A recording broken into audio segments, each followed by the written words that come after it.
Okay. All right, so there's the thing. So we are going to be going over the end of chapter problems for chapter 0 using this here, who should call it? What's a thing? Thingamabob.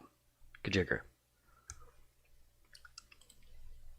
All right, these are the learning objectives. So chapter 0, suggested end of chapter problems. We start with problem 24.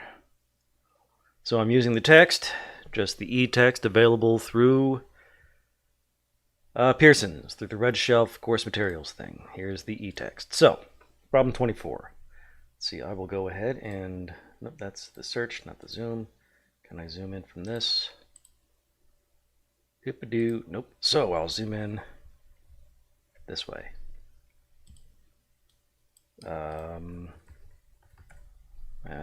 I can't move the thing that way.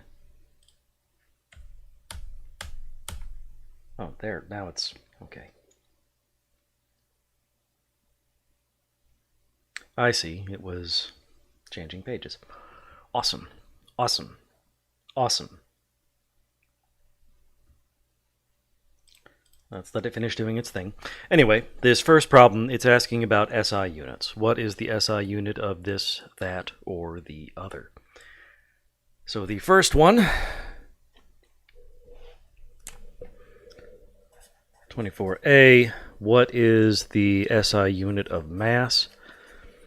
Kind of tricky. We frequently work in grams, and technically that is the base unit, but that is not actually the SI unit. The SI unit is technically the kilogram, because in most real-world applications, the kilogram is the more useful. I'm going to go ahead and close that and reopen the textbook because it's taken forever and it's annoying.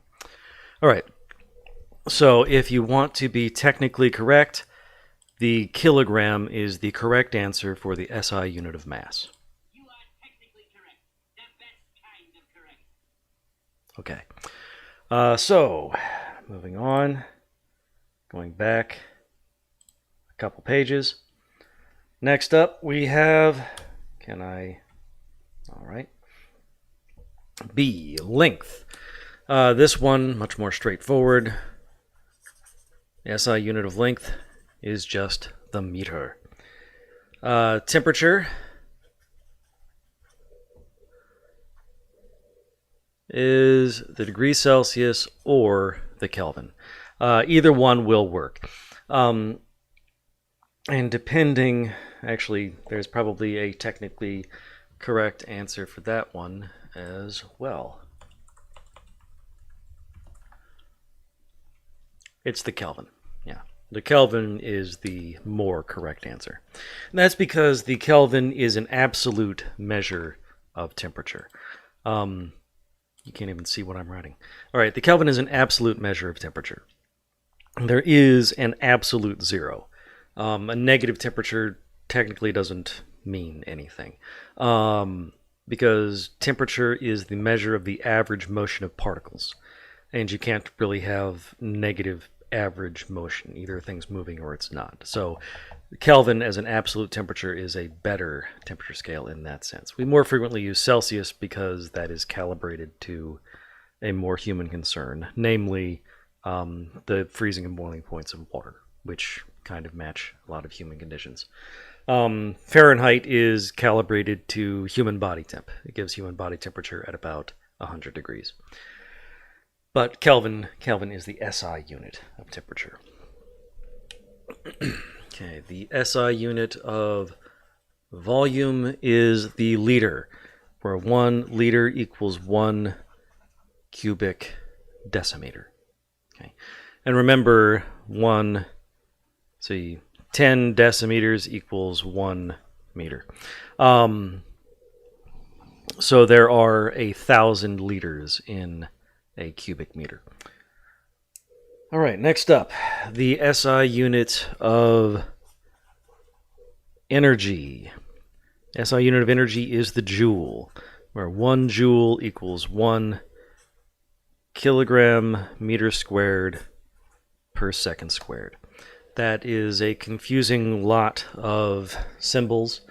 But the joule is the amount of energy needed to accelerate a 1 kilogram mass by 1 meter per second squared. 1 meter per second every second across a distance of 1 meter. Okay, so that is how energy works. It's how hard it is to accelerate a real object across a distance. And finally, the SI unit of density. Ooh, this one is odd because most of the time when we're working in density, I think about it in terms of grams per milliliter, which is equal to grams per cubic centimeter. But I don't know that that is the SI unit. Because the SI unit of mass is the kilogram, the SI unit of volume is the liter. So I would guess that the SI unit of density would be the kilogram per liter. And no, the SI unit of density is actually the kilogram per cubic meter, which is frickin' weird. Not at all what I would have thought. Kilograms per cubic meter.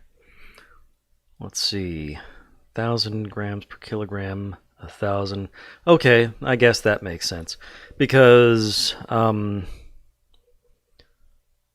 1 gram per liter equals 1 kilogram per cubic meter.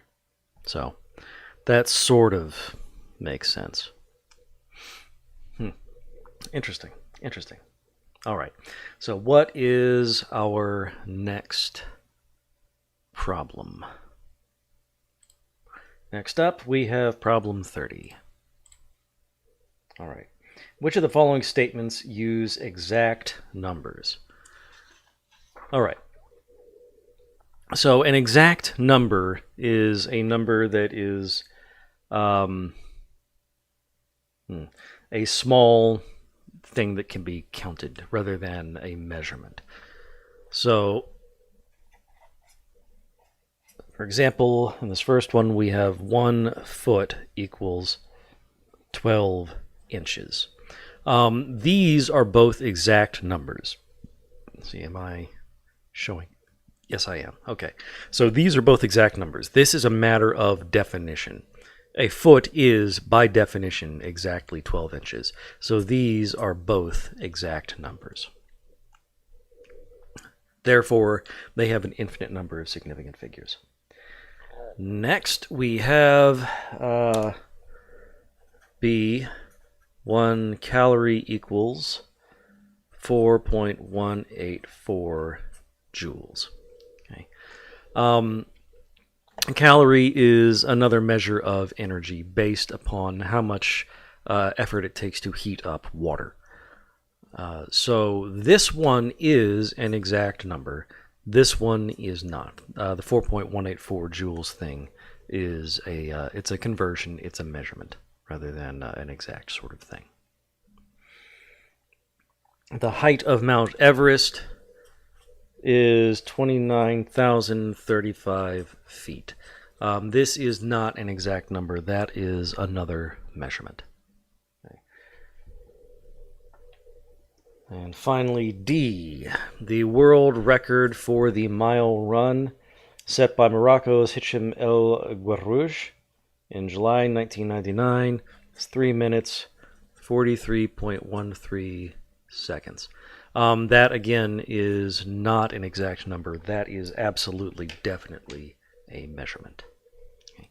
So remember, exact numbers have infinite number of sig figs. Measurements have however many significant figures they have. So infinite sig figs for these three. The other three do not. 4 sig figs, 5 sig figs. Interesting question. You turn that into seconds, then that's 180.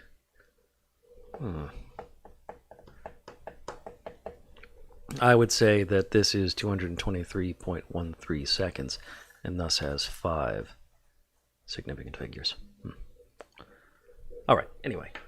So next problem. 34. Moving on to the next page. 34. Which quantity in each of the following pairs is larger? So this is a problem about doing conversions between different units.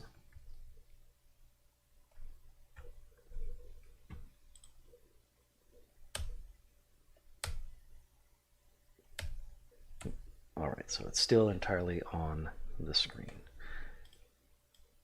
Can I? No. All right. Okay, so what do the following? No. Which quantity in each of the following pairs is larger? So, in order to correctly answer this, we're going to need to do some conversions. Okay. First up,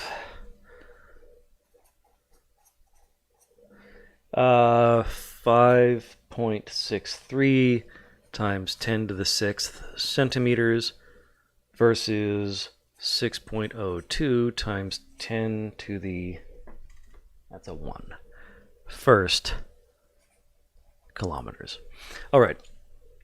So in order to compare two measurements, you need to have the same units.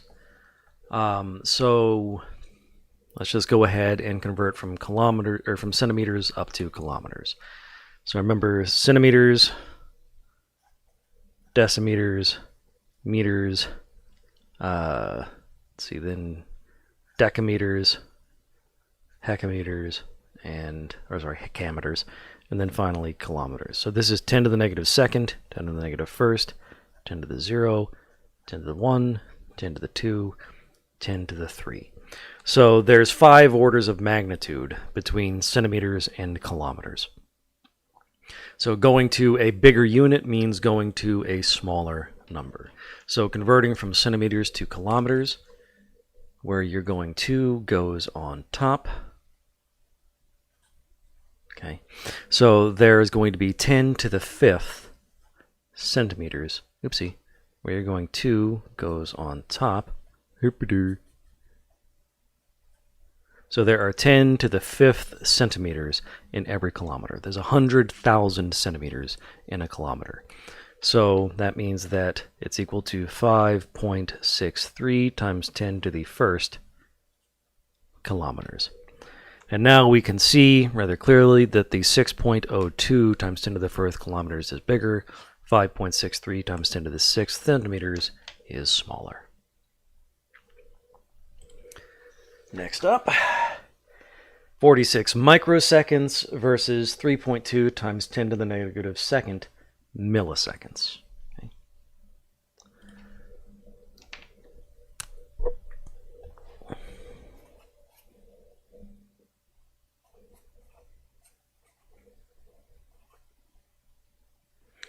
All right, so let's go ahead and turn microseconds into milliseconds. Where we're going to goes on top. All right, so micro means 10 to the negative 6th. Milli means 10 to the negative 3rd. So that means that there are 1,000, or 10 to the 3rd microseconds in every millisecond. So equals 46 times 10 to the negative 3rd milliseconds, or 4.6 times 10 to the negative 2nd milliseconds. And we're comparing that to 3.2 times 10 to the negative 2nd milliseconds. So that means 4.6 is bigger, the 3.2 is smaller. All right, and finally, 200,098 grams versus 17 times 10 to the 1st kilograms. Okay. So, once again, we convert.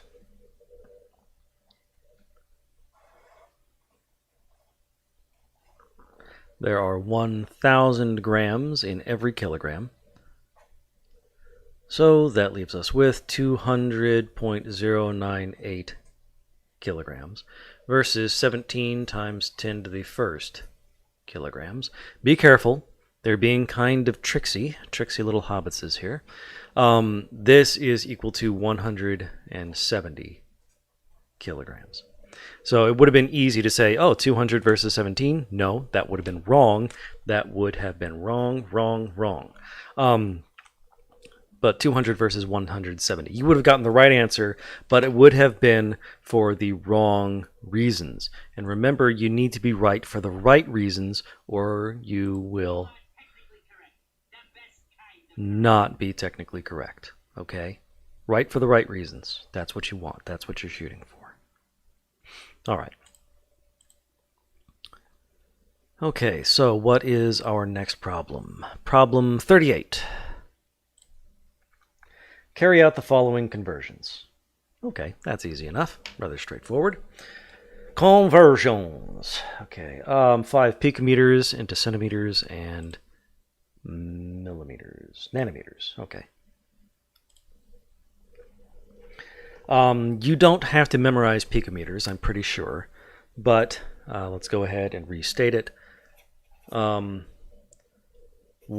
picometer equals 10 to the negative 12th meters.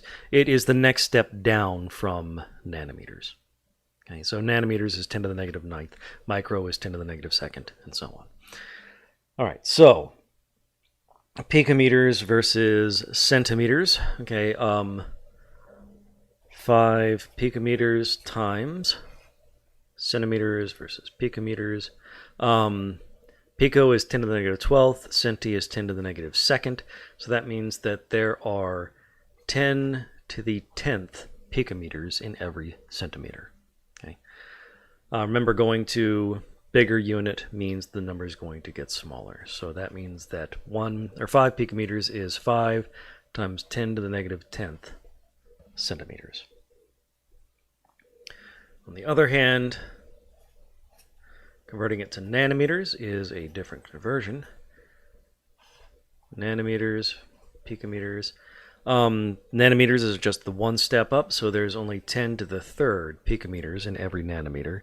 So we're going to end up with 5 times 10 to the negative 3rd nanometers.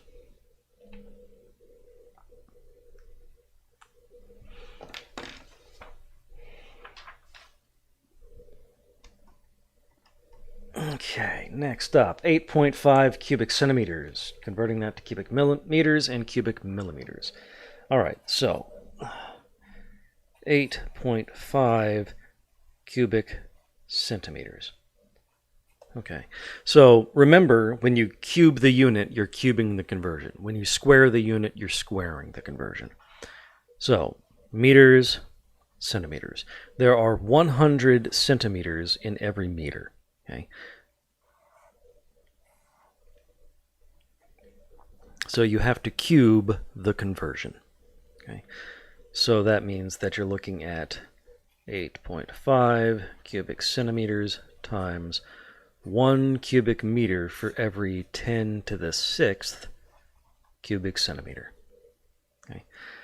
So we go from 100 centimeters per every meter to 1 million cubic centimeters for every 1 cubic meter. So that means that 8.5 cubic centimeters is 8.5 times 10 to the negative 6th cubic meters.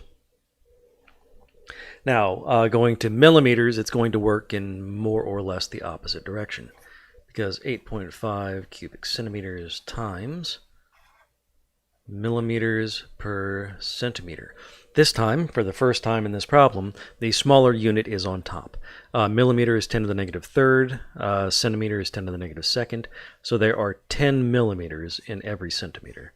Again, we cube that, so we're going to end up with 8.5 times 10 to the 3rd cubic millimeters.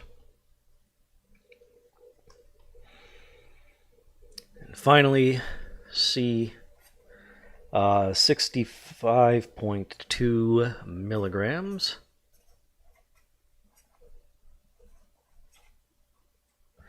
We're converting it to grams and to picograms. Okay. Our 10 to the 3rd milligrams per gram.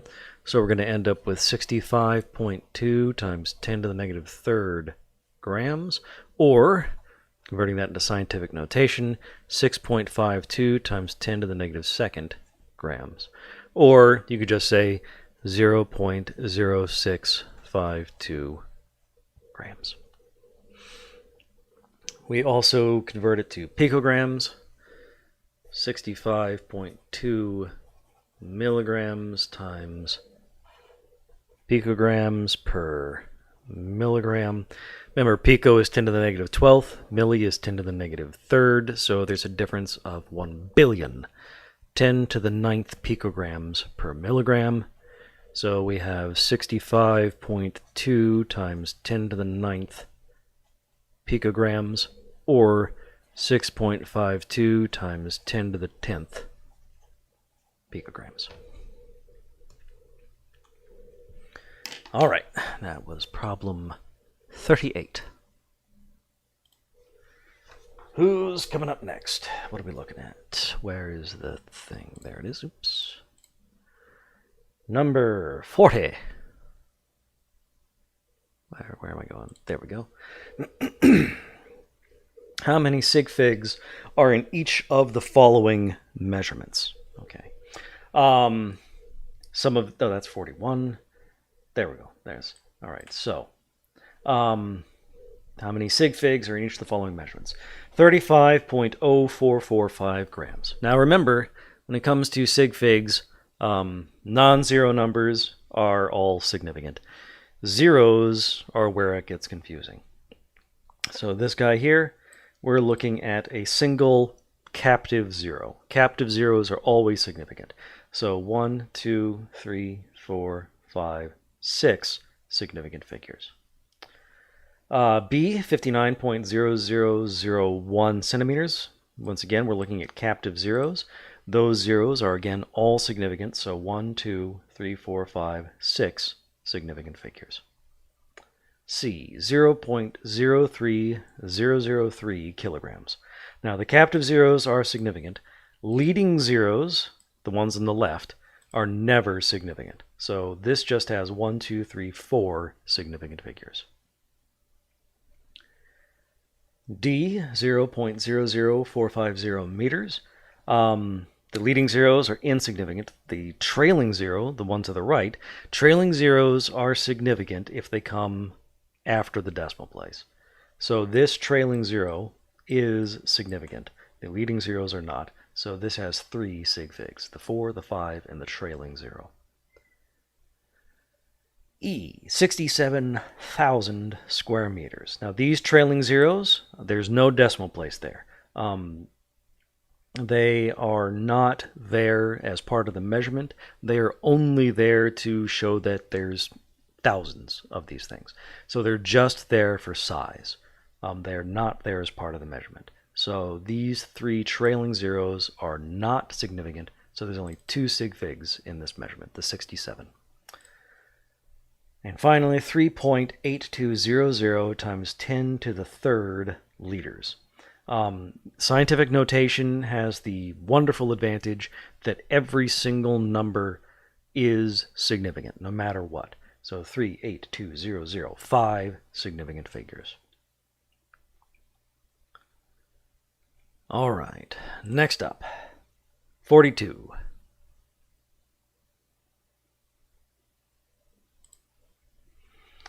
The Vehicle Assembly Building at the John F. Kennedy Space Center in Cape Canaveral, Florida, is the largest building in the world, with a volume of 3,666,500 cubic meters. Express this volume in scientific notation. All right. So, scientific notation just means we're moving the decimal place. So this is 42. So 3,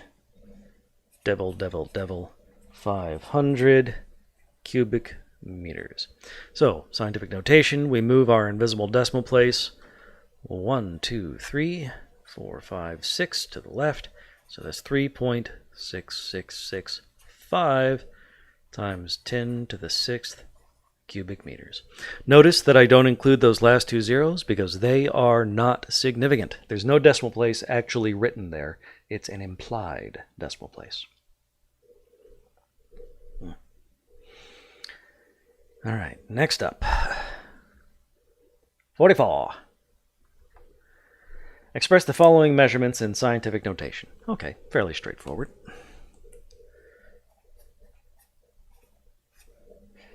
Uh, 53.32 milligrams. All right, so that decimal place moves 2 to the left and becomes 4.5332 milligrams. Oops. Times 10 to the second milligrams. 0.000042 liters.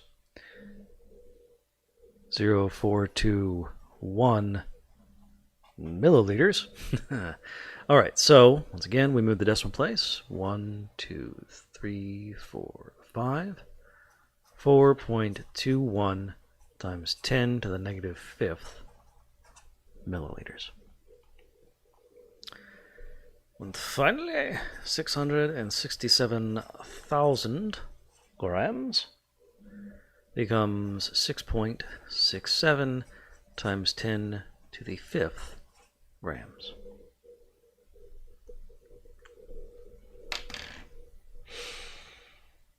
Okay. 46. Round the following quantities to the number of significant figures indicated in parentheses. All right, so rounding rules, they're mostly like you remember them, except with the significant change to deal with the fact that people kind of suck when it comes to taking measurements. All right, so rounding rules, real quick. If it's less than 5, you round down. If it's greater than 5, you round up. If it's equal to 5, it gets a little bit different. Okay, once again, you can't see what I'm writing. All right, so if it's less than 5, you round down. Greater than 5, you round up. If it's equal to 5, that's when it gets different. Okay. Odd, round down. Let's see, nope. Odd, you round up. Even, you round down. So you round it to even. So, for example, 3.5 would become 4. 4.5 would also become 4. People have a tendency to go to, half digits when they are estimating things. So this, just sort of accounts for the fact that people don't choose things quite as randomly as they should. All right, so now let's move on and do number 46.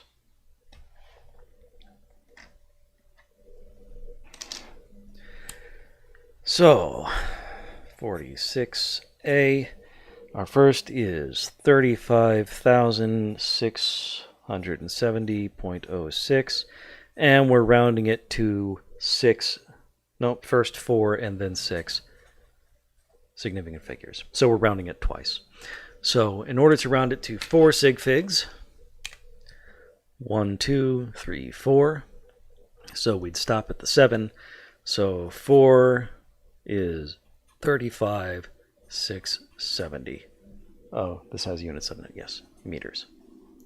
To go to 6, we go 2 more spaces. So for 6 sig figs, it's 35,670.1 meters.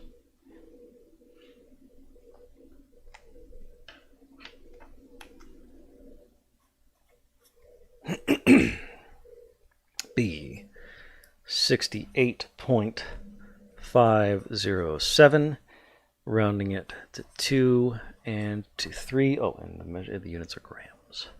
Can't forget the units. The units are vital. So rounding it to 2 would be here. And notice that we are looking at a 5 there. So it's going to round to even. It's going to round down.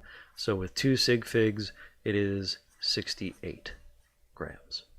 With 3 sig figs, we now include the 5, and a 0 just rounds down, so it becomes 68.5 grams.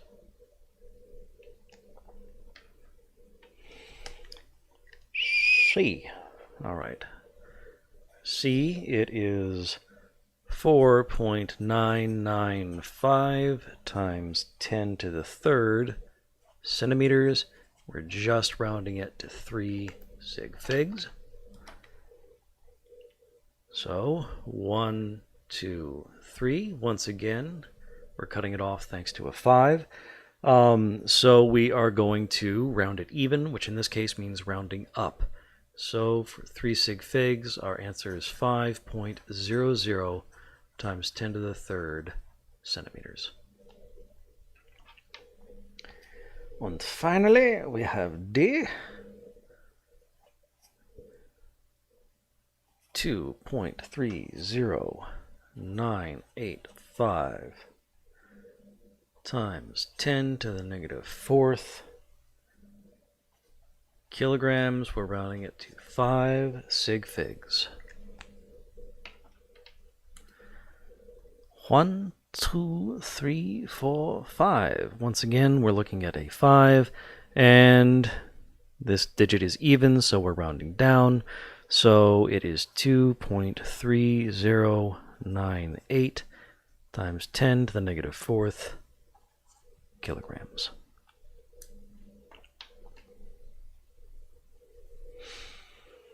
Okay, who's next? 48.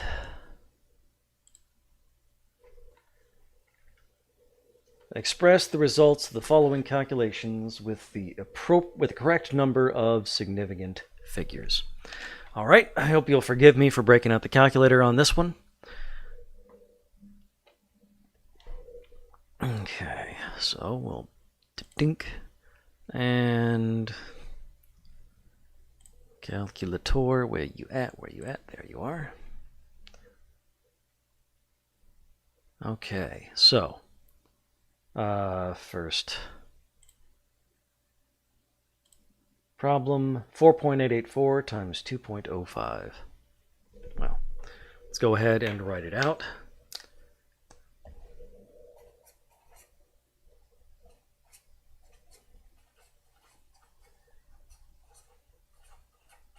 Okay, so this is multiplication, so it's going to be all about the fewer number of sig figs. So this has 4 sig figs, this has 3 sig figs. Our answer will end up having 3 significant figures.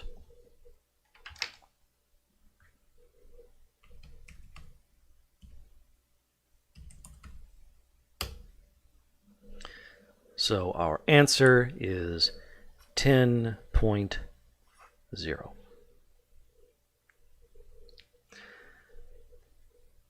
Next, B, 94.61 divided by 3.7. Once again, we're all about those sig figs. Which one has fewer? This one has, you can kind of see that, just barely. Stupid yellow Sharpie. Why would anybody include a yellow Sharpie? All right, so 4 sig figs versus 2 sig figs. Our answer will have 2 sig figs.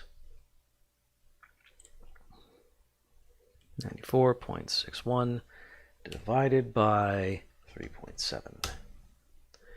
Our answer has 2 sig figs, is going to a round, and this time it's going to a round even, so the answer is 26. All right. 3.7 divided by 94.61. All right. 3.7 divided by 94.61. Again, 2 sig figs versus 4 sig figs. Our answer is still going to have 2 significant figures. Doesn't really matter what direction you go in there. So 3.7 divided by 94.61. 0.039. 0.039.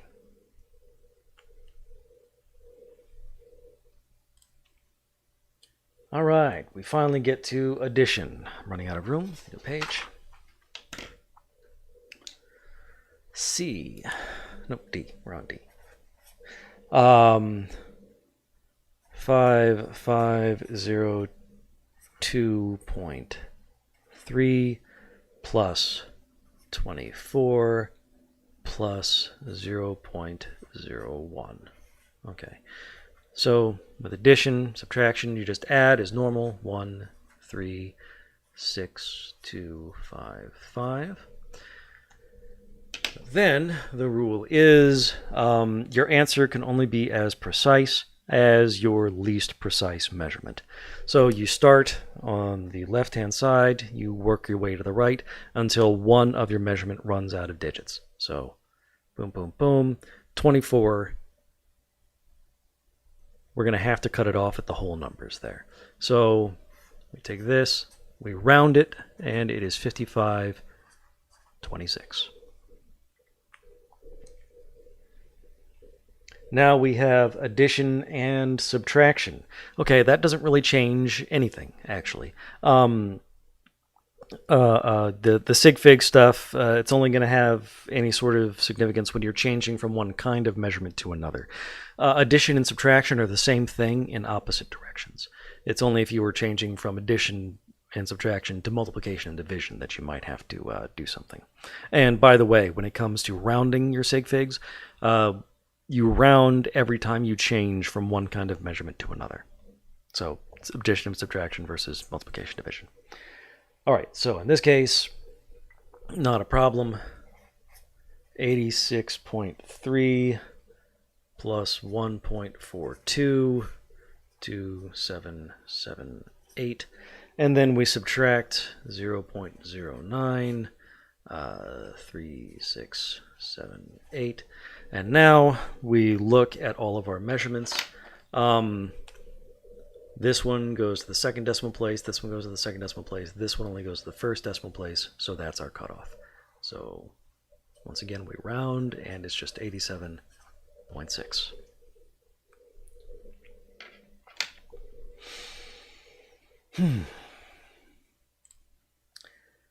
All right, 52. The normal body temperature of a goat is 39.9 degrees Celsius, and that of an Australian spiny anteater is 22.2 degrees Celsius. Express these temperatures in degrees Fahrenheit. I don't know if they will actually ask you to go between imperial and metric measurements, but can't hurt to practice. So 39.9 degrees Celsius. Let's see. It is going to be 9/5 plus 32. So 9/5 of that plus 32. All right. So once again, pulling out the calculator just to save a little bit of time. 39.9 times 9 divided by 5 plus 32 is equal to, it's going to have 3 sig figs, 104 degrees Fahrenheit. Okay. I'm counting this, all of these, the 9, the 5, and the 32, as having infinite sig figs, as being exact numbers. So our sig figs are determined by this guy here. All right, the other one was how many degrees? 22.2. So 9/5 of 22.2 plus 32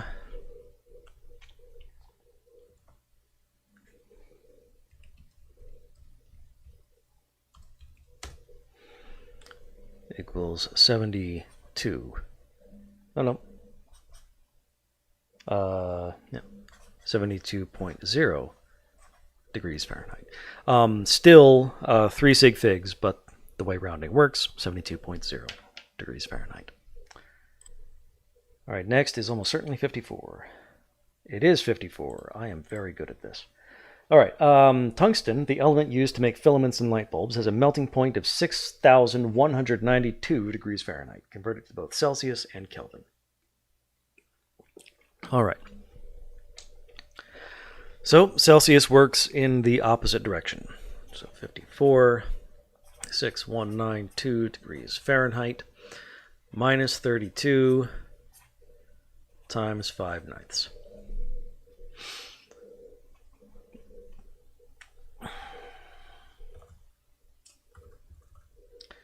Six 192 minus 32 times 5 divided by 9. 4 sig figs means 3422 degrees Celsius.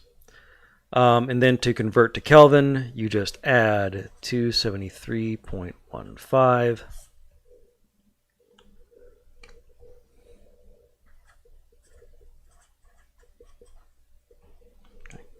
And we round to the appropriate number of sig figs. This gets cut off at whole numbers, so this has to get cut off at whole numbers.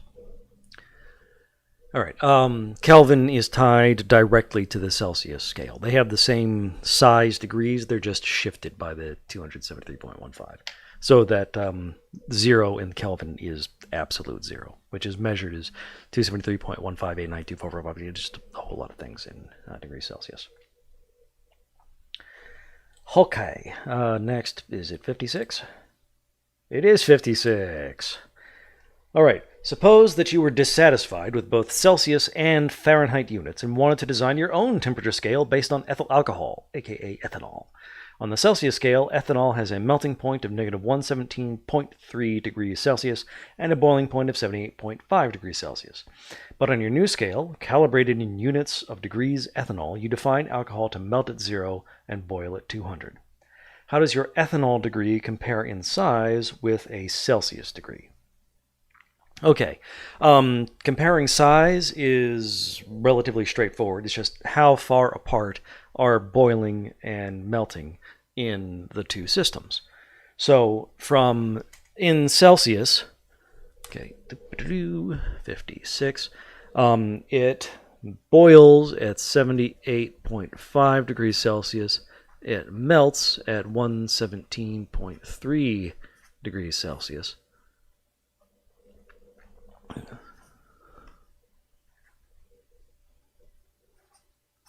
So they are separated by 195.8 degrees Celsius, which is equal to a change of 200 degrees ethanol.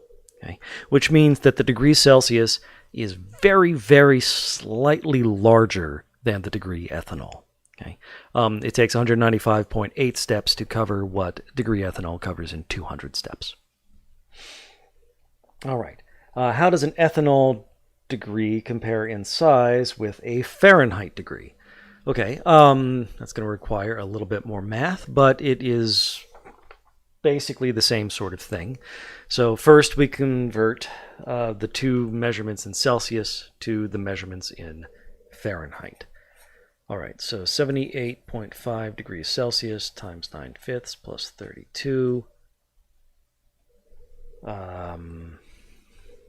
78.5 times 9 divided by 5 plus 32.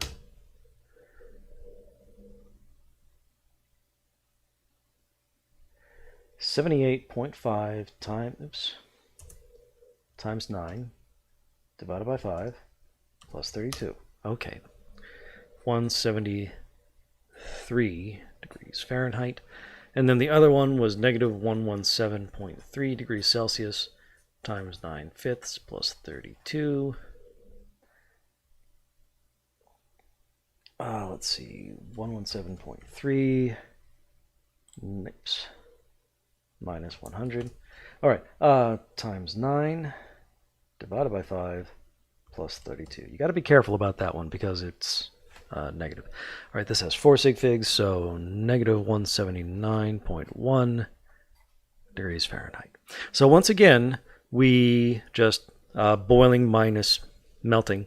So that's going to be 173 minus negative 179.1. So we're adding 1, 2, 5, 3. So that's a difference of 352 degrees Fahrenheit, which is equivalent to 200 degrees ethanol, which means that the degree ethanol is larger than the degree Fahrenheit. Okay, it takes 352 steps in Fahrenheit to cover the same distance as 200 steps in ethanol. And I see no questions in the chat. All right. What are the melting and boiling points of water on the ethanol scale? This one, Okay, a little bit more complicated. So what I'm going to do for this one is I'm just going to find the conversion between Celsius and ethanol, because I can't think of a better way to do it. So 78.5 degrees Celsius is the same as 200 degrees ethanol, and negative 117.3 degrees Celsius is the same as 0 degrees ethanol. So on a graph, we have, some sort of line. Okay, so what we can do is we can find the slope and the y-intercept of this line. Okay, so the slope is fairly straightforward. The slope is equal to delta y over delta x. In this case, I've set y as degrees ethanol and x as our degrees Celsius.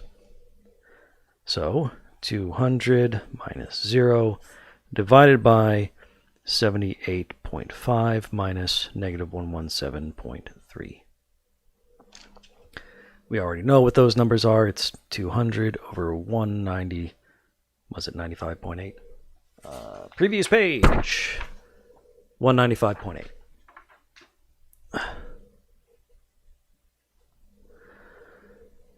So our slope is going to be slightly more than 1. 200 divided by 195.8.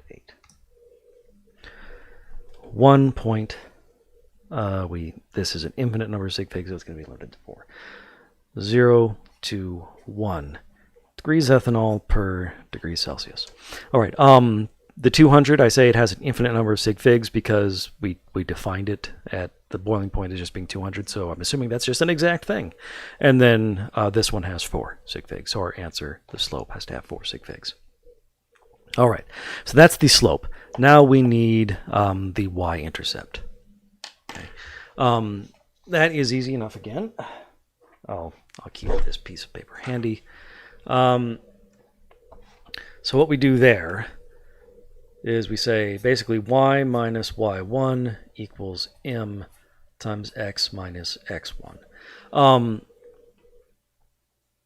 Basically, we take one of these 2 points. I'm going to go ahead and use this one here. Actually, no. To make things slightly simpler, I'm going to choose that one because 0 degrees ethanol. All right, and we just plug those 2 in for y and x. Okay, so our y value is 0, so that's why I chose that one. Y minus 0 is equal to m times x minus negative 117.3. All right. So that means y is equal to 1.021x plus 1.021 times 117.3, 119.8. So this is the formula we can use to convert between degrees ethanol and degrees Celsius. Degrees ethanol is equal to 1.021 times degrees Celsius plus 119.8. Okay. To double check that really quick, if it's negative 117.3 degrees Celsius, that is to say the freezing point of ethanol, this should come up with 0. So that's negative times 1.021 plus 119.8. Oops. Plus 0.8. Okay. That's close enough to 0. That's a rounding error. And then if we plug in the boiling point of ethanol, 78.5, it should come up with 200. 1.021 times 78.5 plus 119.8, 199.945. Yeah, once again, we're looking at a rounding error. Okay, so good enough. Good enough.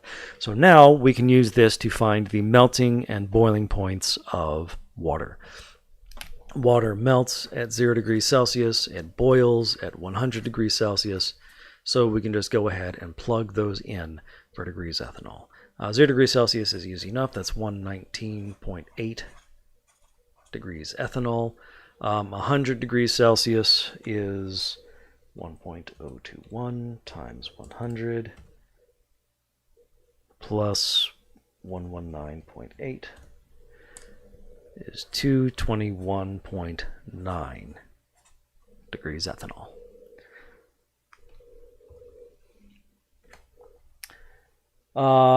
D is what is the normal human body temperature on the ethanol scale. All right.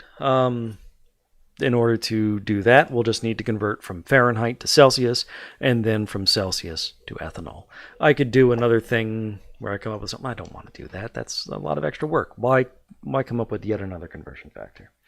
So what is the normal human body temperature? So 98.6 degrees Fahrenheit minus 32 times 5/9. That's going to be about 35, 36, I can't remember. 98.6 minus 32 times 5 divided by 9. It's 37. 37 exactly? 98.6 minus 32 times 5 divided by 9. Wow. So 37.0 degrees Celsius. And now we just turn around and plug that back in up there. So times 1.021 plus 119.8 gets us 157. Nope. Round up, round it even, 158 degrees ethanol. Okay. And finally, if the outside thermometer reads 130 degrees ethanol, how would you dress to go out? That's pretty damn cold. That's going to be about 10 degrees above freezing. 10 degrees above the freezing point of water, I should say. That is really darn cold. We can do the conversion if you really want, but it's not exactly necessary. 130 minus 119.8, and then we divide by 1.021, and yeah, it's almost exactly 10 degrees Celsius. That's really darn cold. Just to times 9 divided by 5 plus 32. Yeah, that's about 50. Okay, it's not that darn cold. It's 50 degrees. It's brisk. It's chilly.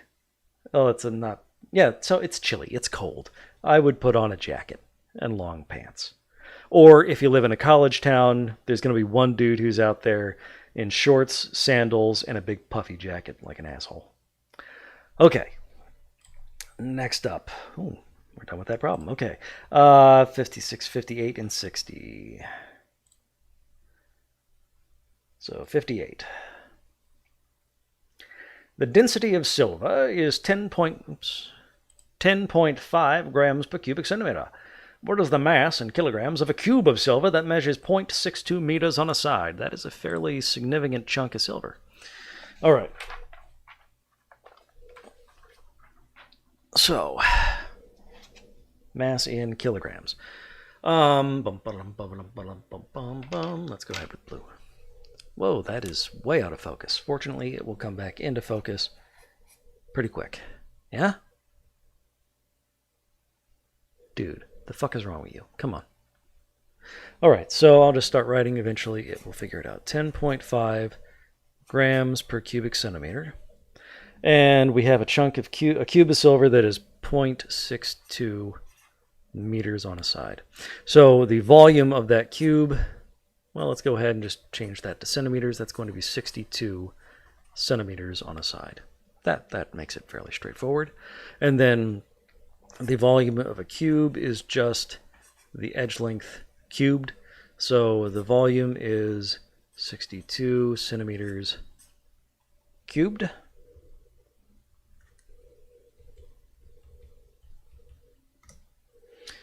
So that is 240,000 cubic centimeters. 238,328.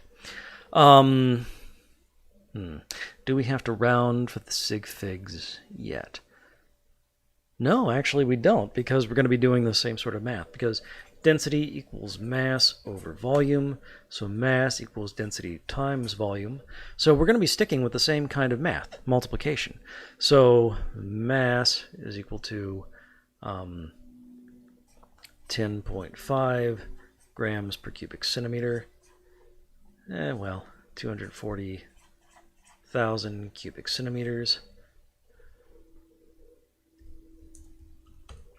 2.5 million. 2.5 times 10 to the 6th grams. This number has 2 sig figs, so this number has to have 2 sig figs. All right. We convert that now to kilograms. So that is 2.5 times 10 to the 3rd kilograms.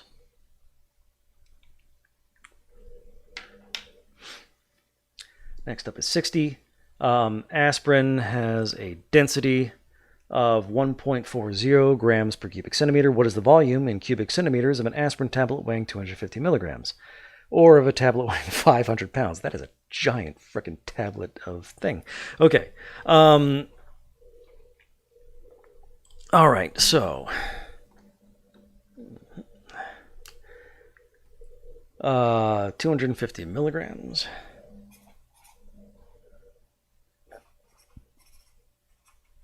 No period, so just 250 milligrams is equal to 0.25 grams. Density equals mass over volume, so volume equals mass over density. So the volume of this thing is 0.25 grams divided by, what was the 1.40 grams per cubic centimeter?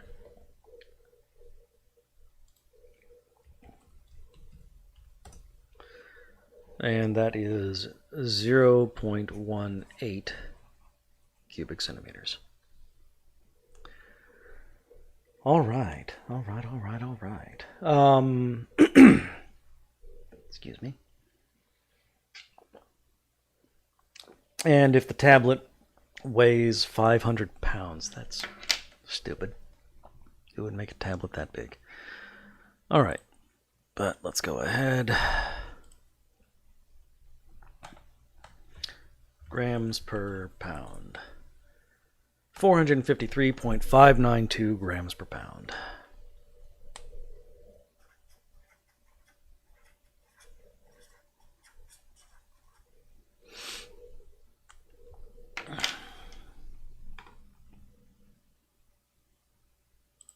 Okay, so if we have 500 pounds, how many grams is that? Was there a decimal or anything on there? There was not, so our answer is technically only going to have 1 sig fig. All right, so 450. 500 times 453.592 is technically 200,000 grams or 200 kilograms. All right. So then volume is still mass over density. Volume is 200,000 grams divided by 1.40 grams per cubic centimeter.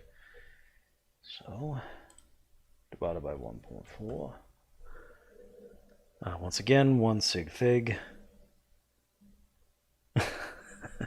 Which means technically it has 200,000 cubic centimeters.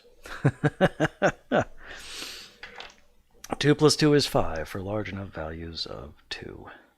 All right. So next up, our next problem is 66. There's a reason I'm not going to be doing all of these problems in one sitting, because there's a lot of them. Okay. 66.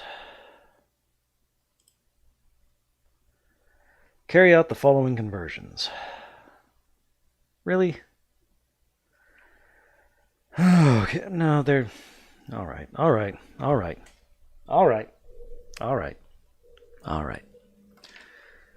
It's stupid, but I'll do it.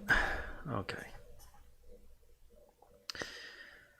453.592 grams per pound times a quarter pound. 0.25 pounds. Just FYI, that is the weight of the patty before they cook it. After they cook it, it'll be less than that because they'll cook off some of the water. 453.592 times 0.25 is 110 grams because there's only 2 sig figs there. How tall in meters is Willis Tower, formerly Sears Tower in Chicago? Yeah, people still call it Sears Tower because fuck the Willis family, I guess. All right, 1,454 feet times 12 inches per foot times 2.54 centimeters per inch times 1 meter per 100 centimeters. I'm doing it like that because I happen to know that one, the 2.54. All right, so 1,454 times 12 times 2.54 divided by 100. It's going to have 3 sig figs, so 443 meters. How large in square meters is the land area of Australia? How big's Australia? No, sorry. No, it's just how big is Australia? All right. So, 2,941,526 square miles.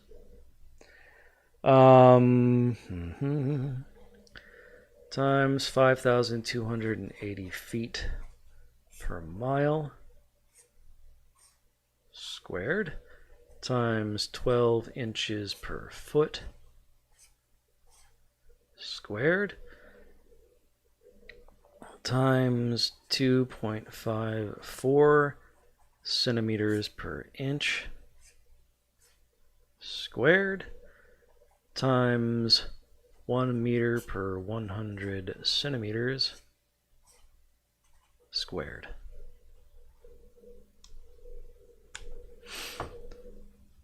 All right. 2,941,526 times 5,280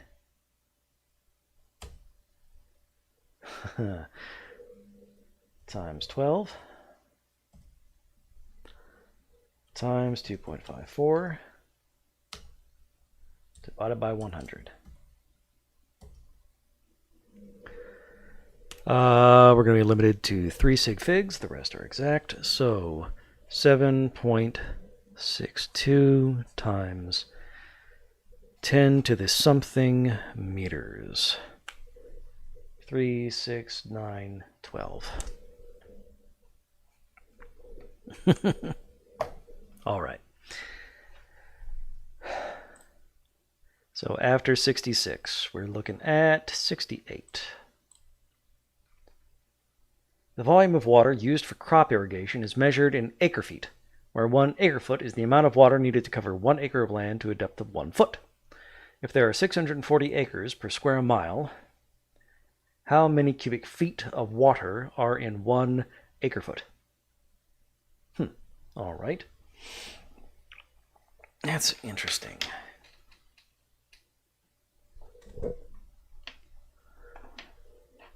All right, so how to do this?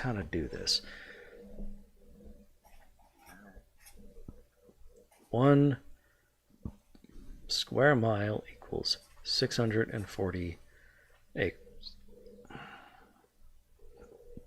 Okay.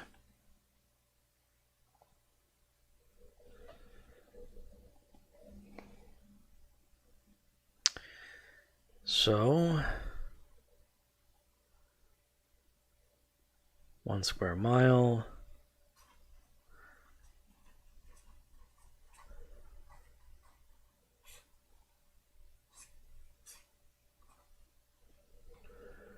so 640 acres is equal to 5,280 squared.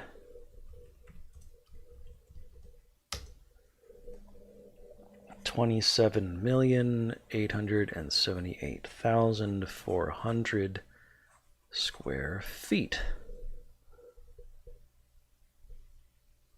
So 1 acre foot is 1 acre times 1 foot.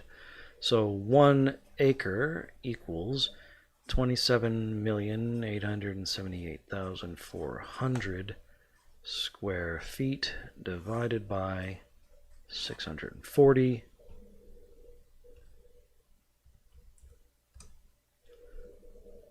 $43,560. So that's square feet.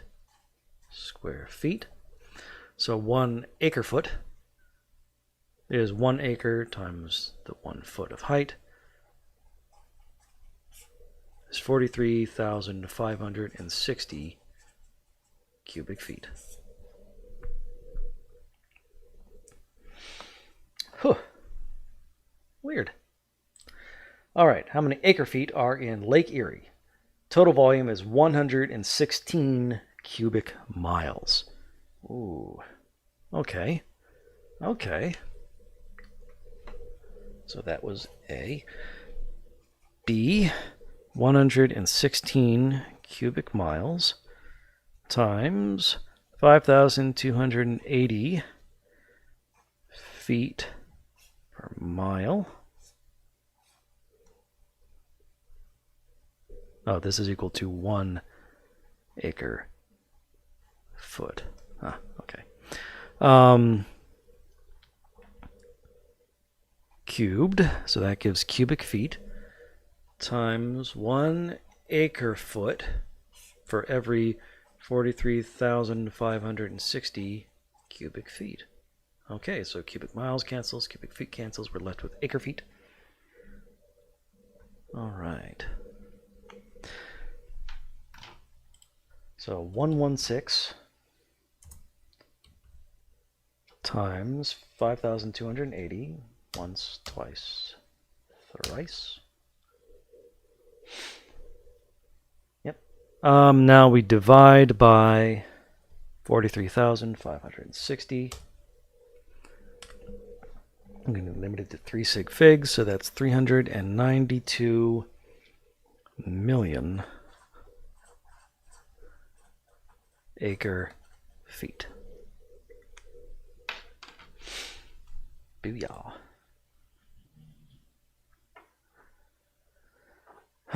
Okay, so next up after 68 is 70. Concentrations of substances dissolved in solution are often expressed as mass per unit volume. For example, normal human blood has a cholesterol concentration about 200 milligrams per 100 milliliters. Express this concentration in the following units: milligrams per liter, micrograms, etc., etc., etc. All right, so these are fairly straightforward conversions between different scientific units or international system units. Okay, so 70A. So 200 milligrams per 100 milliliters. Yes? Yes. We're converting that to milligrams per liter. So there are 1,000 milliliters in every liter. So that's going to be 2,000 grams per liter. No, sorry. Milligrams per liter. Look, that would have been a lot. All right, micrograms per milliliter. 200 milligrams per 100 milliliter times, let's see, we're just converting to micrograms, so there are 1,000 micrograms in a single milligram. So that's going to be 2,000 micrograms per milliliter. Grams per liter. So now we're doing two conversions. So 200 milligrams per 100 milliliter times 1 gram per 1,000 milligrams. And we're converting 1,000 milliliters per liter is going to give us 2 grams per liter. It's the same number, really, because the two, anyway. D, nanograms per microliter. 200 milligrams per 100 milliliter times, let's see, milligram, 10 to the 6th nanograms per milligram, 10 to the, and then milliliters, there are 10 to the 6th, 10 to the 3rd microliters per milliliter. Yep, it's going to be 2,000 nanograms per microliter. How much total blood cholesterol in grams does a person have if the normal blood volume in the body is 5 liters? All right, fortunately, we already know what it is in grams per liter, so it's going to be 10. 10 grams. 2 grams per liter, 5 liters, 10 grams. All right. We're in the home stretch. 74. Did we already do 72? If not, we'll do 72. That was 70. So 72. Among the many alternative units that might be considered as a measure of time is the shake, rather than the second, based on the expression faster than a shake of a lamb's tail. No, it's 2 shakes of a lamb's tail, you motherfucker. We'll define 1 shake is equal to 2.5 times 10 to the negative 4th seconds. If a car is traveling 55 miles per hour, what is its speed in centimeters per shake?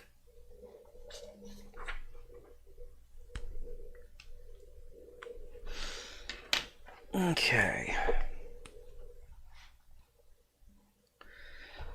Okay, so 72, 55 miles per hour times 60 minutes per, 1 times 1 hour per 60 minutes times 1 minute per 60 seconds. Okay, so that converts to seconds, and then we need, so it's 2.5 times 10 to the negative 4th seconds per shake. So that gets us miles per shake. And now we need to convert from miles to centimeters. So times 5,280 feet per mile times 12 inches per foot times 2.54 centimeters per inch. All right, so now that should be all of it. So hours cancels, minutes cancels, seconds cancels, leaving us with shakes. Now miles cancels, feet cancels, and inches cancels, leaving us with centimeters. Wonderful. So 55 divided by 60, and then divided by 60 again, times 2.5 times 0.0001, that's 10 to the negative 4th, times 5280 times 12 times 2.54 equals, going to be limited to 2 sig figs because of the 55, so 0.61 centimeters per shake. Whew. Can a lamb really shake its tail in a quarter of a millisecond? I buy it. That seems reasonable. All right, 74. When an irregularly shaped chunk of silicon weighing 8.763 grams was placed in a graduated cylinder containing 25 milliliters of water, the water level in the cylinder rose to 28.76 milliliters. What is the density in grams per cubic centimeter? Okay, this isn't quite as difficult as you might fear. So, first off, let's find the change in volume. It ended at 28.76 milliliters. It started at 8.76. No. It started at 25.00 milliliters for a difference of 3.76 milliliters. And 1 milliliter is exactly the same as 1 cubic centimeter. So that makes that a little bit easier.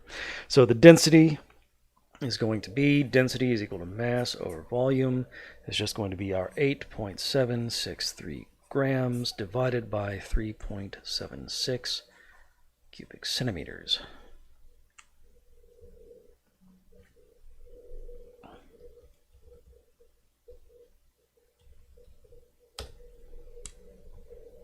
.33 grams per cubic centimeter.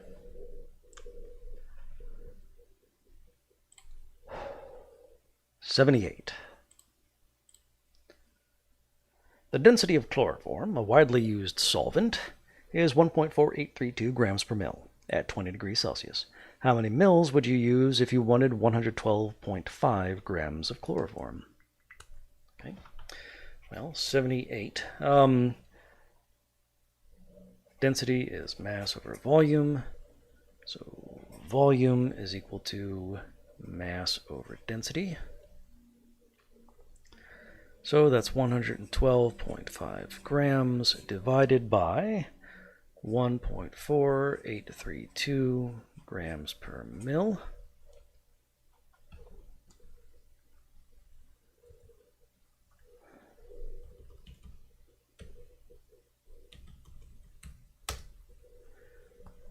Is 75.85 mils.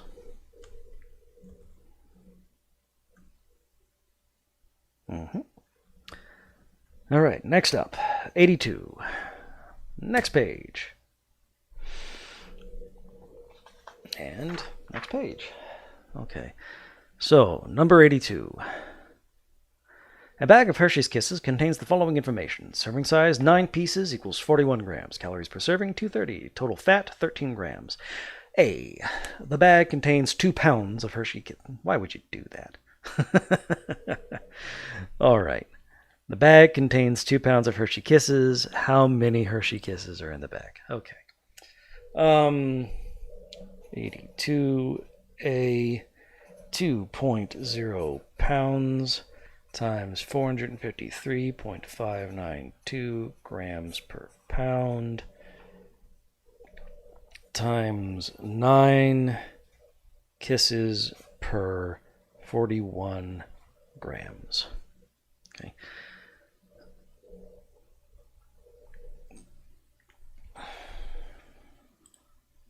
Two times 453.592 times 9 divided by 41. 2.0 times 10 to the second kisses. We have 2 sig figs, and it's a little bit, it's just it rounds up to 200.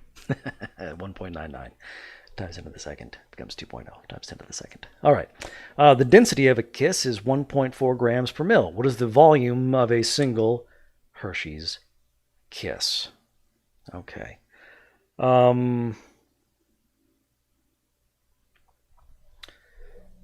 So 1.4, let's see, grams per mil is equal to, is equivalent to, now let's see,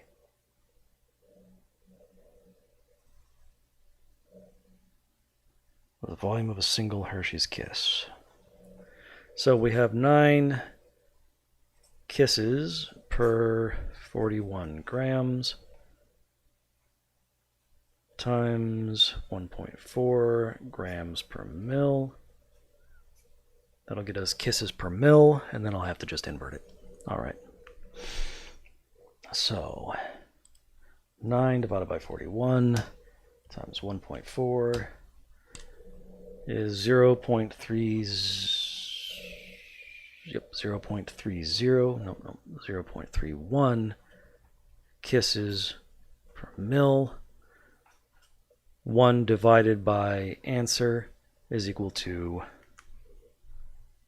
can I do that really quickly? No. 1 divided by 0.307, 31707, okay. 3.3 milliliters per kiss. That's 1 divided by the answer, because I had it upside down. All right.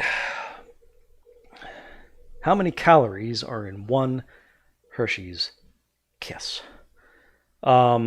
There are 9 pieces per calorie. There are 9 pieces per serving, 230 calories per serving. So 230 cal per serving times 1 serving is 9 pieces. So just 230 divided by 9.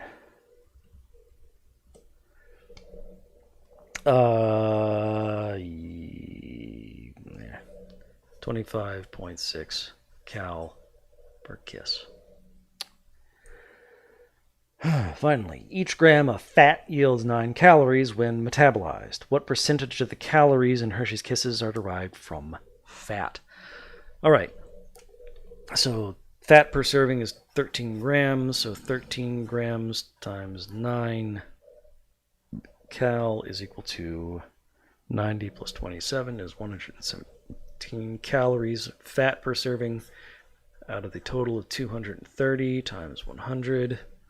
117 divided by 230 is about 50.9%.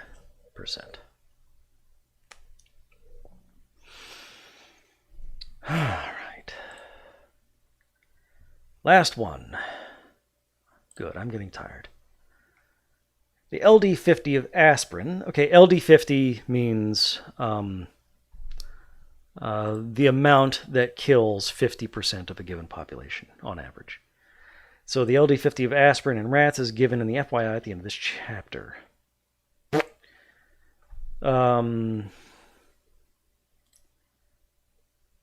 Where's the FYI?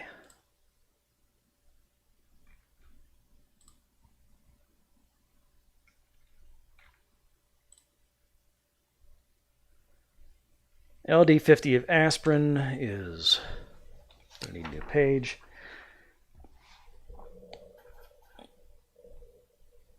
LD50 is 1.1 grams per kilogram. All right.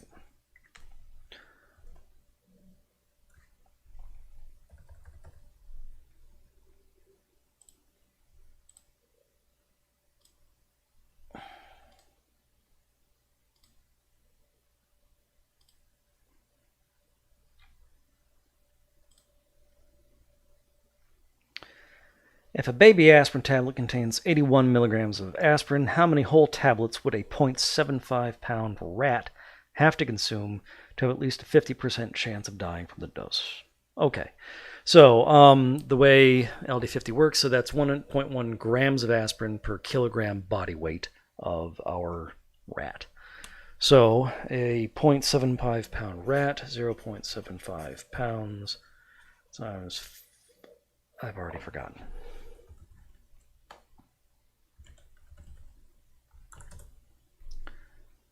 453.592.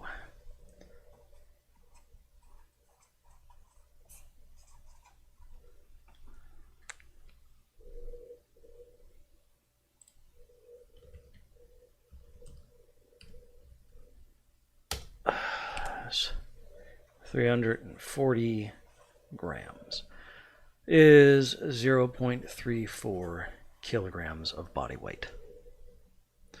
So, next up, we have a 81 milligram tablet of aspirin. So that's 0.081 grams of aspirin and 0.34 kilograms of rat. So 1.1 grams of aspirin per kilogram of rat is equal to, times 0.34 kilograms of rat. 1.1 times 0.34 is 0.37 grams of aspirin. 0.37 grams divided by 0.081 grams per tablet